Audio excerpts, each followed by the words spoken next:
Feels really good to be back on the porch today.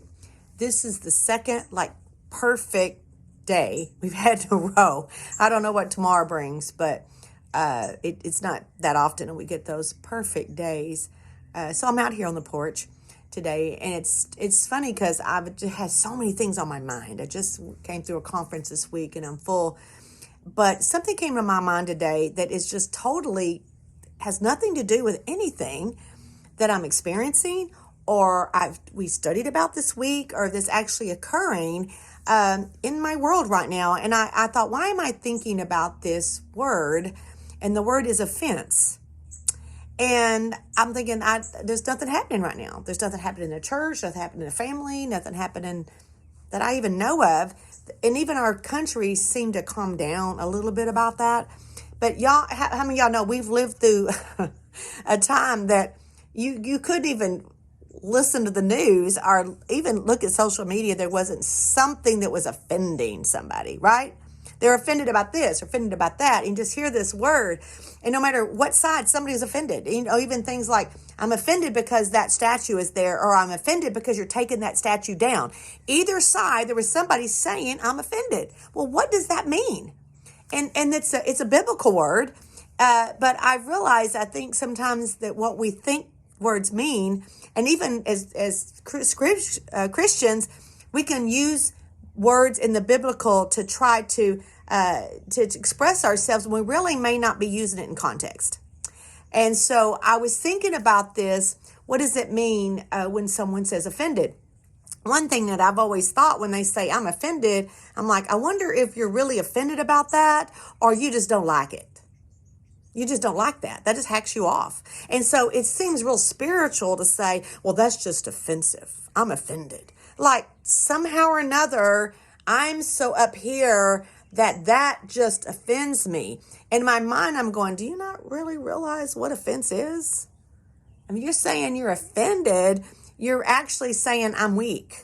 You're actually saying it can be an indication of what it means. I was looking up what in the Bible, what the word to offend, and I love the scripture where Jesus was talking, and he talks about not offending the little ones, and so he says offenses must come, but woe to those that the offenses come through. He said, it's just better for you that if a millstone was tied around your neck. It's like, what is that? Oh, I don't want to offend people because Jesus said, that's the worst thing. No, actually, if you look at the word right there, it says those that offend. I think I put that down here.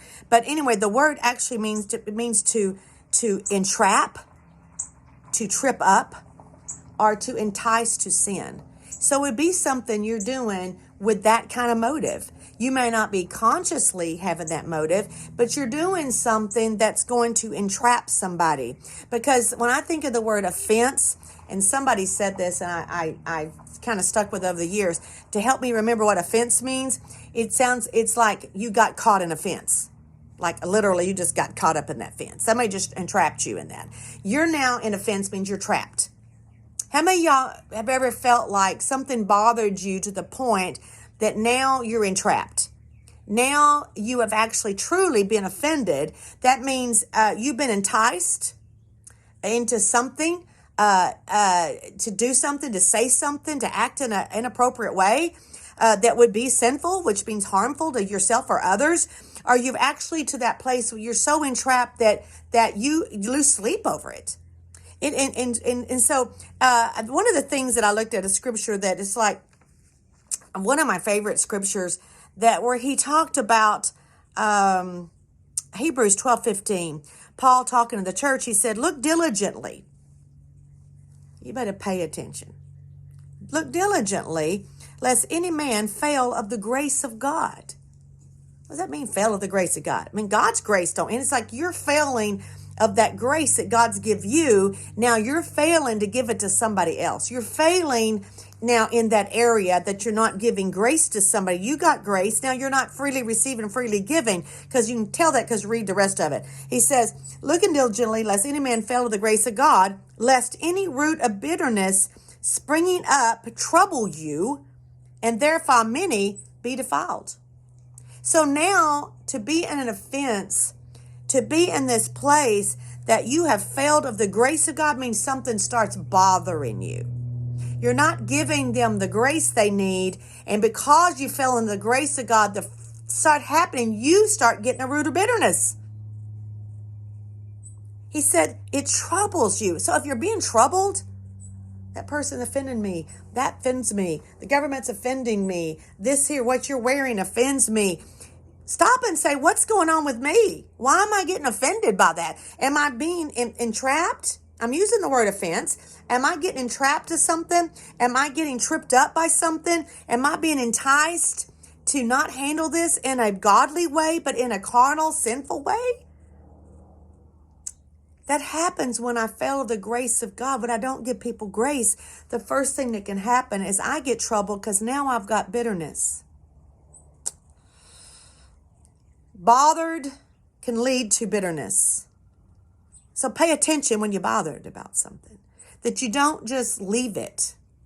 That you don't just let it gnaw on you to the place that you now have been enticed into a place that you are being bothered because now you have bitterness. And that is the biblical word for unforgiveness. The word unforgiveness is not in the Bible. The word for unforgiveness is bitterness. And so now you're not forgiving this thing. You're hung up in it. And so now it's troubling you. And because the Bible says for the abundance of the heart, the mouth speaks, abundance of that place of emotional touch, that now you become bitter. Now you become this wounded person that is now bitter. And it says you're to follow the people. And who you're going to fall to is the people closest to you. People that's hearing what's coming out of you.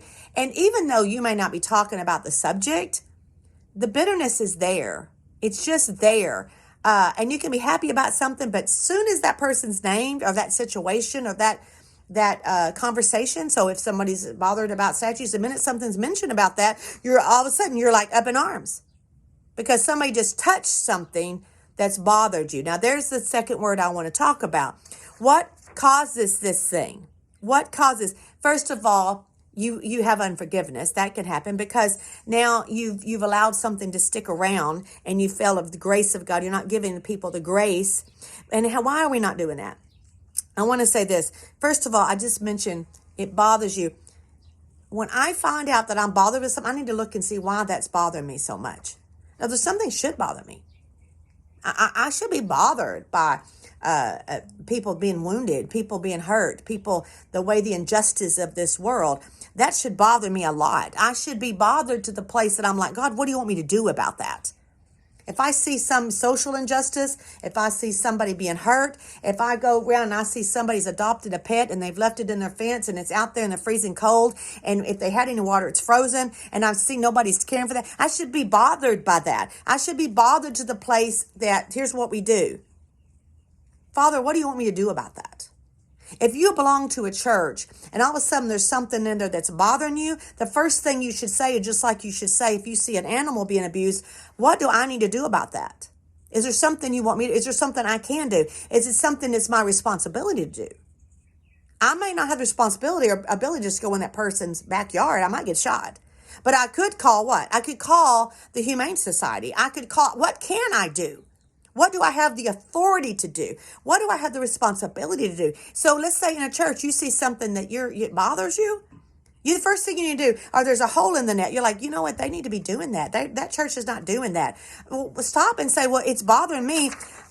T.D. Jakes talks about if you're in the church and the sound bothers you, maybe there's a reason. Maybe you're supposed to be helping in the sound booth. If there's crying kids in church that bothers you, maybe you need to be volunteering for the nursery.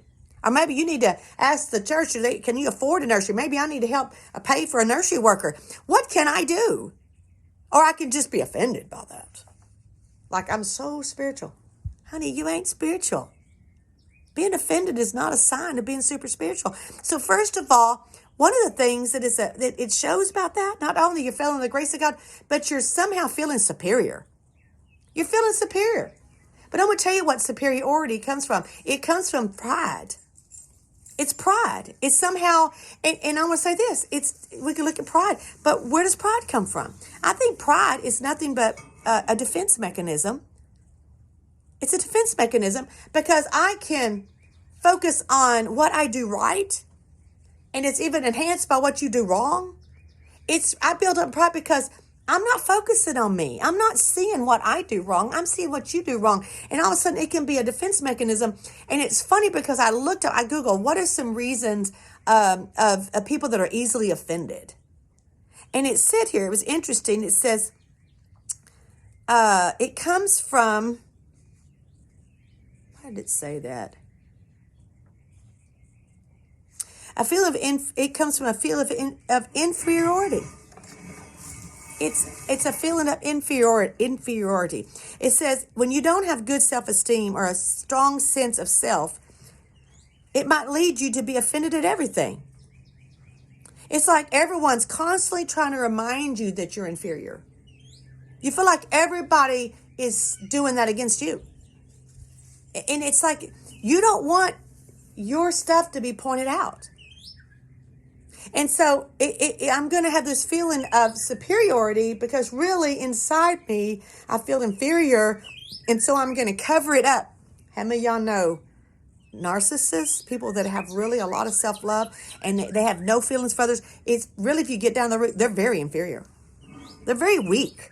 They act like they're strong, and they're people that are very aggressive and people that are abusive.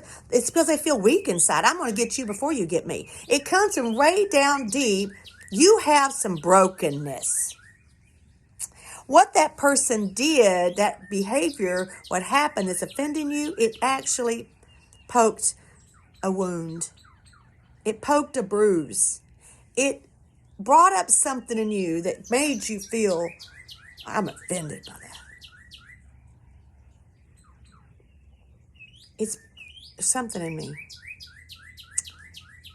Peter said, or one of them is talking about Jesus said that Satan don't have anything in me. He doesn't. He's no effect on me because there's nothing in me. There's nothing that he can punch my buttons. There's nothing that he can entrap me with or entice me and trip me up because I don't have it in me. I think it was Paul that said that a man sins when he's drawn away by his own desires, his own lust. You can't tempt me with chocolate cake if I don't like chocolate cake. We can only be tempted with what's something that's in me. That it's in me. So I need to look and see, why is that bothering me? Why does that person at church just rub me the wrong way? What is it that about that message or that behavior bothers me? That I can even say I'm offended by it. No, are you trapped? When you say it, you said I'm trapped. I'm trapped. Be very careful when you use the word offense. Usually you just need to say that bothers me. It hacks me off. That makes me mad. I just don't like it. And I may not like the person. You're not super spiritual. It's showing your weakness. And we can all be offended because we all have weaknesses. And he said offenses is going to come. Because I'm not all healed. I'm still in the healing process. But I need to pay attention when I'm feeling offended. Is it about me? Or is it really about somebody else? Or is it because I fell into grace? Is it because they've touched an inferior place in me that I feel I have a wound? I have an open place in my armor that dart got through? It doesn't get through when it bounces off of me, when I know who I am. I used to say this, I saw it when I was working at the state school. Those kids, kids are cruel. But, they had the fat mama jokes. Your mama's so fat, and most people just come like, yeah, your mama's so fat. Because the truth is they don't even know each other's mamas. Their mama might be skinny as a rail, but you're saying your mama's so fat, don't bother you. But a kid over here does have a fat mama. And their mama had a hard time even getting up the hill to come to the visitor center last week. And their friend seen it and their mama is obese. And they make a fat mama joke. What happens? It's fighting words. That kid that might be making a fat mama joke didn't see their mama. They don't know their mama's fat. But it offended them because they bothered because their mama's fat and they was made fun of as kids. Somebody else done talked about their fat mama. So now that bothers them. It only bothers them because inside I'm embarrassed about that. It bothers me. I get offended when people saying stuff when they don't even know. I've offended people about stuff. I'm like, I didn't know that. You ever said something really stupid? You're like, I didn't know. I made a comment about that. How many people have offended? Just make ignorant. That's why we got to watch what we're saying. You over telling some gay joke. You over telling some fat joke. You over telling some black joke, white joke, brown joke, blonde joke. And then you tell a blonde joke to somebody that's been made to feel inferior. That's been made somewhere in their life that they do feel dumb. And you're just telling a blonde joke and they're offended. They laugh about it, pretend they're not. How many people that deal with issues, they'll make jokes about it. If they feel insecure about their weight, they'll make fat jokes before you can.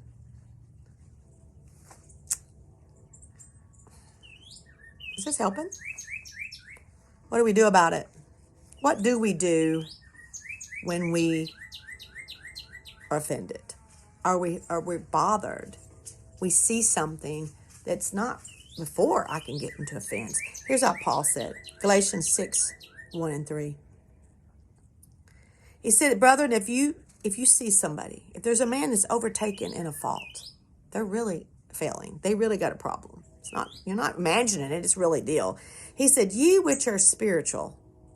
First thing you do when something's bothering you and you see somebody and you think they're caught up in a fight, check yourself. You that are spiritual, if you think you're so spiritual to see it, ye which are spiritual, restore such a one in a spirit of meekness, considering yourself lest you also be tempted. Whatever you're looking at them, you better start looking at yourself first. Make sure you get the splinter out of your eye before you try to help them. And we do need to help them. You need to go get that splinter maybe. If you're the spiritual person, you got good eyesight, and you can get out here and get in the light and say, let's try to figure this out. Let's get it out. Make sure you ain't got a big old log sticking out of your own eye before you're doing that. And your log is pride. Your log is you feeling superior. Or you're failing of grace. But he said, ye which are spiritual, restore such a one in a spirit of meekness, considering yourself that you be tempted. And then he goes on, he said, so bear with each other's burdens. How long, Paul said, am I going to bear this? How am I going to put up with this? How many times have I said, how long, Lord, am I going to put up with this? He said, as long as it takes. As long as it takes. Bear you one another's burdens. And so if you do this, he said, you will fulfill the law of Christ. What did Christ say? He said, I give you one law, that you love others as I've loved you. The grace I've given you, you give it to others. Freely receive, freely give. For if a man think himself to be something when he is nothing, he deceives himself. Make sure you're not self-deceived.